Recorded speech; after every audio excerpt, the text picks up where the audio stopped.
Hi guys, it's Aegis here. So today I'm here with another D-standard deck profile, and this time I will be covering Rorowa. So this deck also gets supported in DBT11, and for good or bad, it did get some decent support. But I think the key issue of this deck is not fixed, um, which I will talk more when I go through the parts in the deck.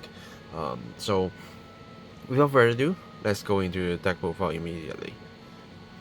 Okay, so right line, I am using the Rorowa right line still because you do need the plant tokens for early rushing, and a lot of the skill actually requires you to retire token units or other regards. So any sort of free units you really need them. Um, that's basically the reason why. So nothing too much to say about this part. In the past, I was using like the, for example, soccer build, like the soccer right line to actually pick up some orders, or I was using something else to keep trying. But I think this is still the one that fit this build, this deck the most. Next, um, four of the orders that unfortunately it is not good, it's not ideal, but you still need it because it serves you a Redalina as long as you counter blast one and kill one of your regards to play this order, which is usually killing your plant tokens because they usually have free.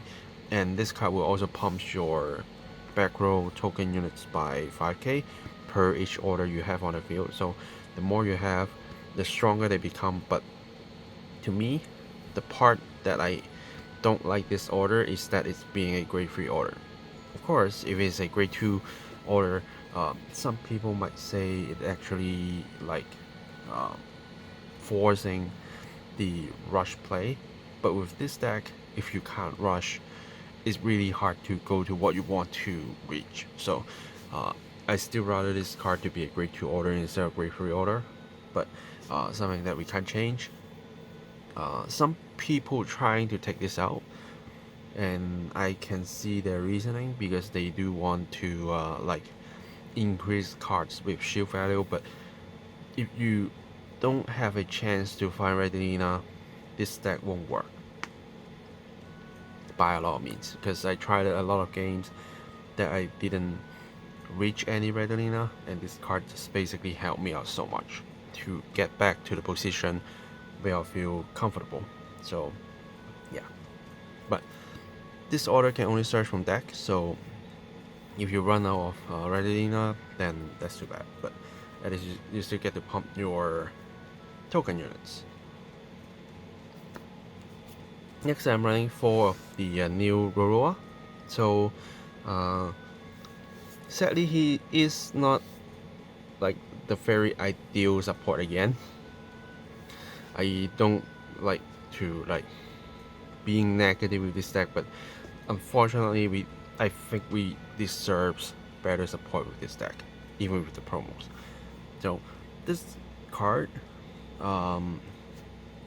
if you don't go through the normal Rorowa, it didn't work because you didn't get to do the second part of the skill, and you didn't get to completely do the first part of the skill. Because the first part is if it rides on the old Grade 3 Rorowa, you get 2 plant tokens that when those tokens being retired, you get to draw one. So if you just use this as your main Vanguard, you don't get that effect at all. And then if you ride on top of this Rorowa, you also get a personal ride, which is very important so that you don't like waste a turn for just not being personal riding. And the second skill is when this unit attacks, you put one of your Grade 3 Rorowa from Soul to the banished zone and choose one of your greater regard and discard. Both will get 5k, and this Rorowa will get 1 crit. And then when turn ends, you will ride this Rorowa rested on your Vanguard circle. So you will change back to him, change back to this, so that you can be kind of defensive if you have any token units that you can pop for the extra 5k. Now, this, I have to say, is a good support for the deck, that it pumps power, it gives you aggression with the crit, it turns planet tokens into more value, that when you pop them you get to draw, but only those two that you call with your new Rorowa riding on top of the old Rorowa. So any other planet tokens won't give you any draws, but still better than nothing, because in the past when we used the Great Rorowa to bring 3 planet tokens, they're just 10k, they can hit the Vanguard, and they are just hopefully be a shield value that may not turn into something else, or you have to actually pop them with your Momo K, and then you only gain the 15k and you don't get anything else, and you lose. Now you at least get to draw. But the hard bit with this card, again, is you need to go through one turn of being old Rorowa first, and that's usually where you lose. That's sadly this what happening, because the old Rorowa is not that aggressive, it's kind of defensive, which in the past with a Leonard build I actually use Rorowa as my ride deck Vanguard to stall for a bit and then go into Leonard, right? But then this is another kind of level, because I'm forcing myself to go a bit of defensive while also need to aggress, like aggression to keep like pushing my opponents, and try to wait for this card, right? If we get there, the pushing, the aggression will be in a different level, but then how we survive is really the key, and this is why we need the Great Pre-Order to pump the back row as much as we can, to grab Redalina as fast as we can, because this is also a random card that cannot be searched. So like assuming you only run 4 of the grade 2 Redalina, you have 8 cards to reach you for a Redalina, which is way better than 4. So I do think this play is low, but when you get there, it's really going to help you a lot. And then 3 of the grade 3 Redalina for the extra push. Do remember she cannot pop a Redalina and a Momoke to come out to fight when your opponent is not a Grade 3 Vanguard. So it's kind of like the order, kind of like this, that it is cards for aggression, but then it limits you to do aggression. Not sure if you catch me. It's like in this deck we are rushing so hard. We need to go full turbo to win the game in a minute. And then these cards say you need to stay more than 1 minute to be even faster. That's kind of what we are having trouble with this deck. It's like, okay, we want to like boost ourselves so hard to go as fast as we can, but then these cards are saying you can't do that until you reach a certain level, and by those time that you need to limit yourself is usually where you lose. That's can't be stopped, unfortunately. So you do kind of need some luck here with your planet tokens, with your cards in your hand to save you. So what my suggestions when you play this deck is you try not to take so much damage early game. Try to take 2 max while you reach your Rorowa, so that you save 1 for this, save 1 for grade 2 Redalina, and that's it, right? Don't try to take more unless you like, unfortunately, when your opponents keep OTing you, keep crit you every single turn, that's can't help. Nothing we can do. But if we can control, try to control your damage at 2 before you reach your Great Rorowa, then you get some kind of protection power, you get some room to take some damage, and then you might actually get into using these parts. And then another dragon to generate planet tokens and so. This card helping the deck quite a bit, because we use Aso very often and with a very high speed, so any sort of soul charging bit will actually helps. And it didn't require you to be whatever, so it's only a gravy unit that as long as you can play it, then you can actually generate plant tokens and generate the soul. And then grade 2 Redalina, we don't need to talk about her too much. It's your main beater, where your high power bash coming from in the main Momoke generator, because you don't rely on the grade 3 one to generate you any Momoke tokens. They usually will be targets to retire, to get touched, so you should mainly rely on this grade 2 Redalina, and that's why I'm running 4 orders. Even it's late, it's better than not seeing her the whole game. That happens to me, like when I don't play the order, I see 3 of them go to damage zone, I don't get any heals, and the last one get bind, I'm dead. So having the orders actually helps me out to reduce this kind of things to happen, and using the grade 3 Redalina, at least I get myself another choice to use Redalina, and maybe I can wait a turn for a Momoke token, worst of the worst. Okay, next I'm running 4 of the Matthias Martius. So this is a new support of the deck. Unfortunately, he's not completely great, but he did something that actually helps. So when this card appears from hand to Regal Circle, if you have a grade 3 or higher Rorowa Vanguard, unfortunately it's a grade 3 limited usage, but at least it's there. You can Soul Blast 1 and retire 2 of your units. Again, it's Soul Blast, so it's making our soul usage a little bit tight.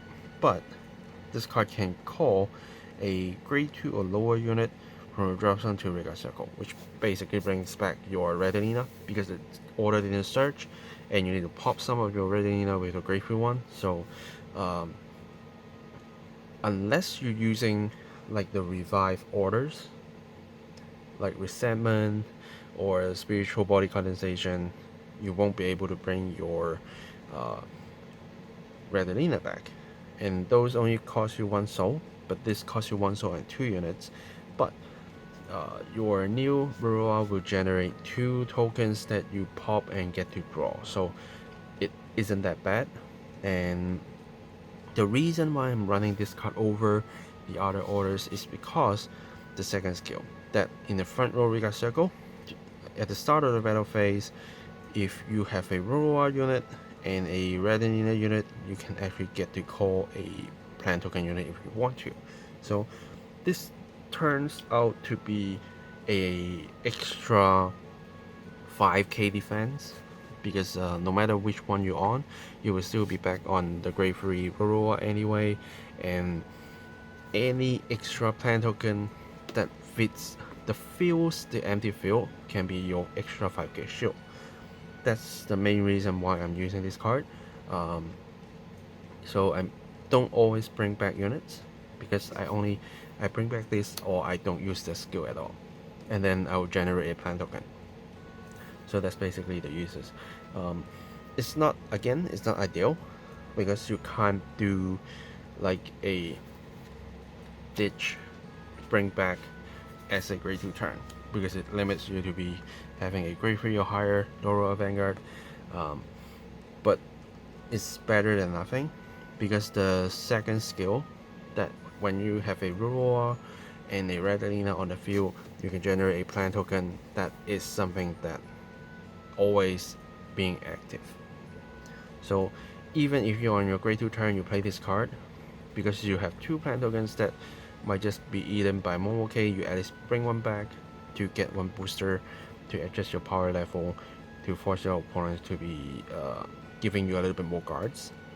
So that's the reason that I'm using this card. But if you like kind of don't like it, you can change it to a lot or something else, to something you want. I mainly want to try the new cards, and he found his spot there, so that's why he stays.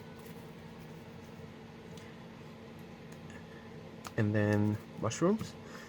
We just love mushrooms, or feeling the soul for having 2 plant tokens, especially in this deck. Plant tokens is really important for your guarding, for your Momoke to eat, and this also fills up your soul so that you can generate 2 plant tokens eat by Momoke, and Soul Blast the mushroom to bring 3 plant tokens with the old Rorowa. So it's like a must card in this deck for now. And then 2 fairies, because I do need to pump my Momoke to the next level, and so far I don't see a reason I'm dropping this card. And he is a card that I am willing to use as a rusher. Just call it out, bash. If people attacked him, let him go.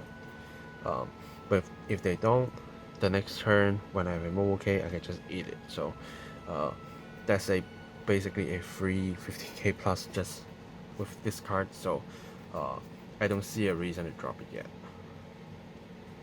And then 4 PGs. If you want to use elemental PGs, feel free to. To me, it doesn't matter too much. So there we go. Triggers. Stoic OT. Just great. Nothing too much we need to talk about. But the reason I'm using that is I again like the multiple trigger effects. But if you do want to use the red one, you can use the red elemental one. Yeah, probably that's the only thing that I would consider switching. If not,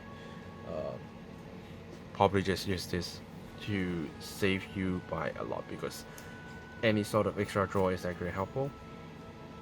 Soul in crit, we need souls, don't need to talk about that too much. More crits, and I'm actually running 4 draws instead of 3, because draw is actually quite important to save your life, to get your pieces. So I'm running 4 draws, and then 4 heals, which one of them is a effect heal spot, that if the meta around you is more on crit, then you can use that one. If the meta around you is with a lot of withstanding units, then you can use this one. So yeah, that's basically it. Now some little tips when you play with this deck.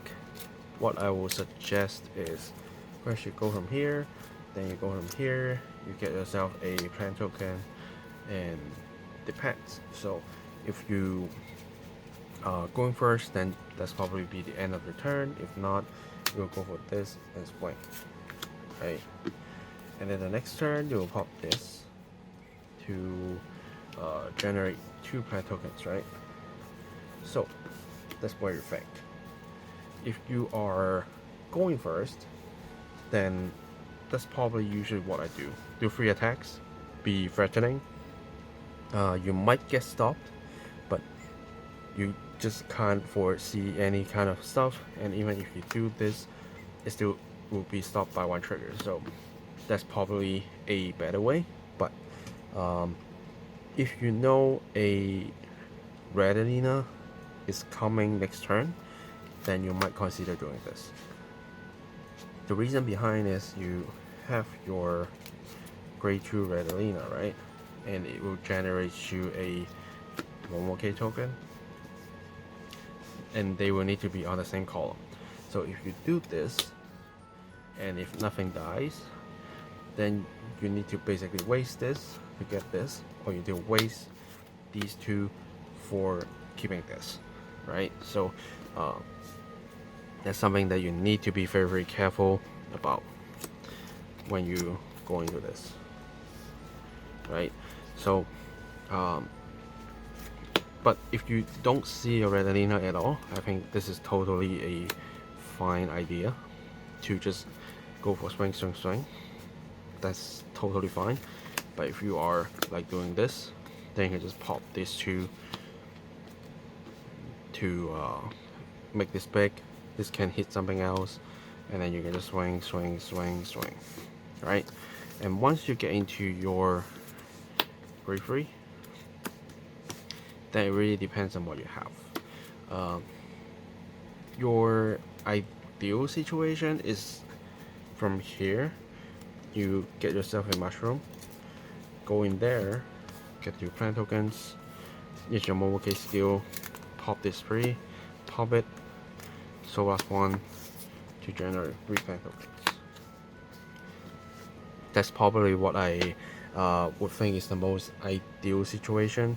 And then you use all these to guard, and after that you will go into your new one, which brings back 2, right? And then you pop them, draw 2 plus 10 here, then it's at least a 15k, and there will be another 5k plus to 20. And then at this moment you might actually need this to generate you another plant token, right? But say if you also need to use this card with the plant tokens, then when you go over this, you get 2 plant tokens, you call this, right? And then you pop this 2 and so plus 1, bring back a Redalina, draw 2, then hopefully you get a mushroom, go in there, generate 2. Or even if you don't have one, this will still generate you 1. But you might because your Momo case still needs some power pump, so the best is you do that. Have 2, pop this 2 for this, and generate 1 back at the start of the battle phase, right? And then what's next is depending on if you have this to pump the power, you have this to do more combo attacks, and you keep repeating until you win or you lose. So yeah, that's probably what I can tell you about how I run the deck. But the idea is to move fast, even though we do get a lot of breaks. Like by breaks I'm not meaning unusable hand, but hand will come in handy in later turns. So you just need to fight hard with those cards, try to survive, control damage early game, and then you get hit for a turn, and then you start fighting back. That's, I think, is the idea to fight this deck. But what good about this deck is it win fast and it lose fast. So for example, in the Japanese Vanguard FS, there is always a Nation King event that requires you to win a lot in a short time. So this deck is actually a very good choice, because you win fast, you lose fast, you just keep going through. Every single game is so fast. Then if you are lucky, or if you manage to use this deck very well, then you can win a lot of games before other deck types from the same nation trying to win a game. For example, Sorgar will take quite a while to determine who will win or lose. Maelstrom, it does look like it attacks a lot and rush a lot, but that involves a lot of thinking, and this deck doesn't involve that much of thinking, to be honest. You just need to see what ingredients you have in your hand and make the meal. But with Maelstrom, you look at the ingredients, you also need to think of, like, I place this here, I place that there. There's a lot of things you need to think about. Others, like Wuxi King, probably is also fast, but this is well known as being win fast, lose fast before the Wuxi King. So I think this is still a good choice if you want to. And Leonor is, of course, taking way longer to win or lose, depending, because it's so heavily depending on triggers, even if you play well. So yeah, that's, I think, it for what I need to tell about this deck. If you have any questions, feel free to leave the comments down below. Of course I will go through them, and if there are any like specific cards they're using, feel free to also let me know as well. I can look into those. I do need to take time to do the fight videos for this, so might need to wait a week or so, but do stay tuned for more deck profiles, deck fights, unboxing videos. Subscribe for more details. Yeah, so and share with your friends. Yeah, so I think that's it for me today. Thanks for watching, guys, and I will see you guys in the next video. Signing off.